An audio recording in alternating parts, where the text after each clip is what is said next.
সাধুর সঙ্গে পুণ্য কথা। প্রব্রাজিকা বিশ্বপ্রাণা, পত্রিকার ত্রয়োদশতম বর্ষ, দ্বিতীয় সংখ্যা। কাশীধামে থাকতে পূজনীয় স্বামী বিশুদ্ধানন্দজি মহারাজের ঘরে আমরা দুবেলাই বসতাম।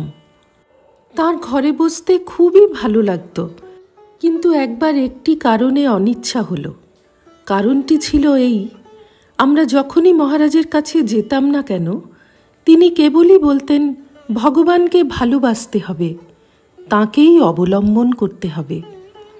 মহারাজের কাছ থেকে বারবার এই রকম শোনা সত্ত্বেও মনের প্রবল বহির্মুখ গতি দেখে এবং অন্যান্য বহুবিধ দুর্বলতা ও মোহে মন আচ্ছন্ন হতে দেখে ভেবেছিলাম, মহারাজ যা বলেন সে পর্যায়ে যখন উঠতে পারিনি, তখন আগে সাধনার দরকার। তাই দু একদিন তাঁর কাছে না গিয়ে অন্যত্র বসে ভগবানের কাছে প্রার্থনা করছিলাম।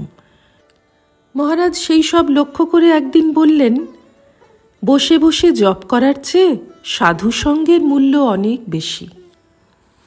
মহারাজ আমাদের একটা রুটিন করে দিয়েছিলেন। ভোর 4টে ওঠা, 4টে থেকে 7:30 পর্যন্ত জপ ধ্যান ও পাঠাদি, 7:30টায় টিফিন, তারপর গঙ্গা স্নান। 10টায় মহারাজের কাছে, 11:30টায় প্রসাদ, পরে দুপুরের বিশ্রাম।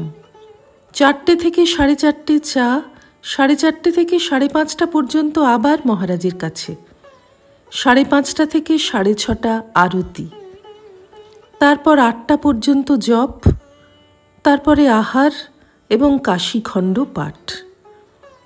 প্রত্যেকটি বিষয় আমরা কি করব না করব মহারাজ সব বলে দিতেন। আমাদের সব কিছু দেওয়ার জন্য তিনি যেন উন্মুখ হয়েছিলেন। 21শে অক্টোবর 1953। নীলিমা জিজ্ঞাসা করল, মহারাজ, বিশ্বনাথকে কিভাবে চিন্তা করব?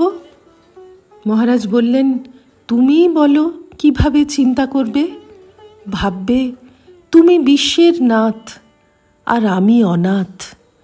আমি তো তোমার কাছে অতি ছোট, তুমি আমাকে কৃপা করে সব জানিয়ে দাও। জানবে তার কাছে তুমি গিয়ে পড়েছ, তার অতি নিকটে তুমি বসে রয়েছ। এইরকমভাবেই সেখানে বসে বসে চিন্তা করবে। নীলিমা জিজ্ঞাসা করল, কিন্তু কিরকম মূর্তিতে তাকে চিন্তা করব? পূজনীয় মহারাজ বললেন, মুখ কিরকম আর চিন্তা করবে? শিবলিঙ্গের ওপর বিশ্বের নাথ অধিষ্ঠিত হয়েছেন, এইভাবেই চিন্তা করবে। যেমন শালগ্রাম শিলার উপরে বিষ্ণুমূর্তির চিন্তা করা হয়। তাছাড়া তুমি তোমার ইষ্টমূর্তিতেও তাকে ভাবতে পারো। তোমার যখন যেমন ভালো লাগে তখন সেই রকমভাবে তাকে ভাববে। কখনো ভাবতে পারো তোমার ইষ্ট আর তিনি এক। যেমন ধরো ঠাকুরও আছেন, তিনিও আছেন, আবার ঠাকুর আর তিনি এক। যেমন জগন্নাথের মধ্যেই অনেকে ইষ্ট দর্শন করে।